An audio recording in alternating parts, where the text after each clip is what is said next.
Hello, my name is Chris Livesey, and in this training module we're going to review the quality control process known as Six Sigma. The learning objectives are below. Explain the Six Sigma process and the benefits for any size company. Describe the roles of the various teams involved in the process, and finally, describe the 4 process steps involved in Six Sigma.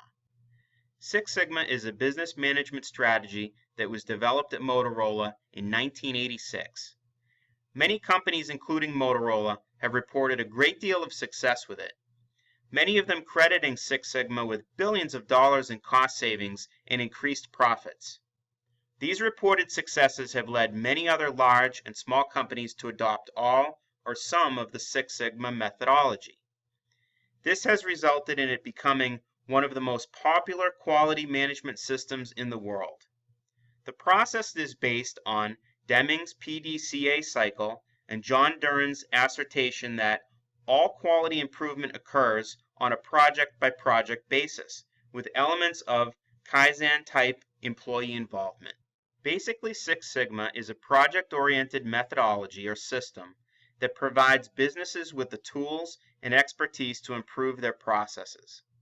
This increase in performance through a decrease in process variation leads to defect reduction to almost near zero, and an increase in product and service quality, and as a result, a business can sustain an increase in profits.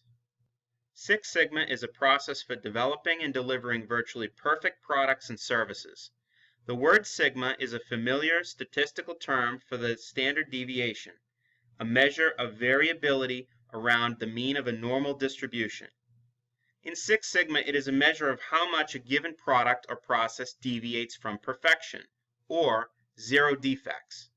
The main idea behind Six Sigma is that if the number of defects in a process can be measured, then it can be systematically determined how to eliminate them and get as close to zero defects as possible. In Six Sigma, as close to zero defects as possible translates into a statistically based numerical goal of 3.4 defects per million opportunities, which is DPMO, which is near elimination of defects from a process, product, or service. This is a goal far beyond the quality level at which most companies have traditionally operated. Through the reduction of variation in a process, the overall performance of the company will be improved and significant overall cost savings will be realized. The first step in the Six Sigma process is the identification of improvement projects. These projects are selected according to business objectives and the goals of the company. As such, they normally have a significant financial impact. These projects are not one-time unique activities as many projects are typically thought of, but team-based activities directed at the continuing improvement of a process. Once projects are identified, they're assigned a champion from upper management who is responsible for project success, providing resources, and overcoming organizational barriers. Champions are typically paid a bonus which is tied to the successful achievement of the Six Sigma goals. Black belts are project leaders who implement the DMAIC steps, which we'll get into later. They hold a full-time position and are extensively trained in the use of statistics and quality control tools, as well as project and team management.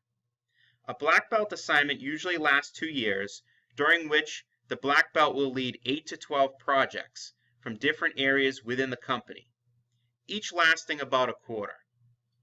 A black belt is certified after 2 successful projects, and they're typically very focused change agents who are on the fast track to company advancement. Master black belts monitor, review, and mentor black belts across all projects.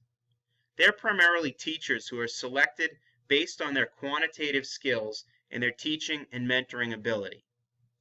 As such, they're a resource for project teams and black belts.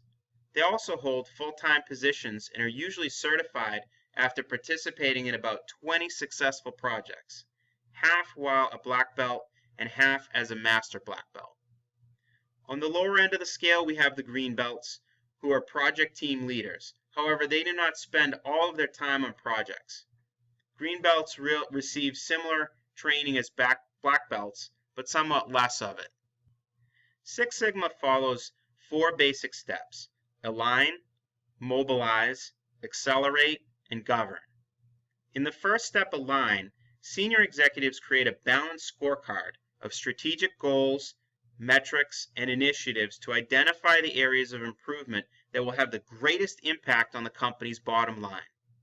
Process owners who supervise the processes champion the creation of high-impact improvement projects that will achieve the strategic goals.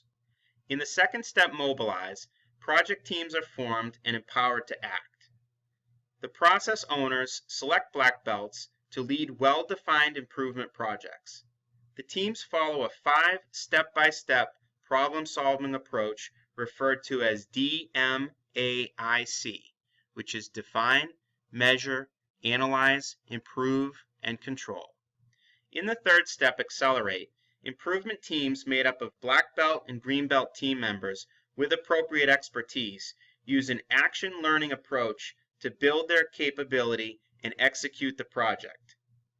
This approach combines training and education with project work and coaching. Ongoing reviews with project champions ensure that projects progress according to an aggressive timeline. In the final step, govern, executive process owners monitor and review the status of improvement projects to make sure the system is functioning as expected. Leaders share the knowledge gained from improvement projects with other parts of the organization to maximize the benefit. Outlined here are all of the steps involved in the Six Sigma process, from align all the way through to govern, and including all of the sub-activities within them. There are many benefits involved with the Six Sigma process, but on the flip side of it, are there any problems with a company adopting a Six Sigma strategy? The real only danger is that companies become so focused internally on process improvements and improving operational cost savings that they tend to lose focus on growing their top-line sales. Below are the questions. First one, describe the benefits Six Sigma has for a business. Second, explain the 4 major process steps involved in Six Sigma. And third, which is a multiple choice question, which of the roles below are found in Six Sigma? And here are the references. Thank you for watching the video. I look forward to your feedback and comments.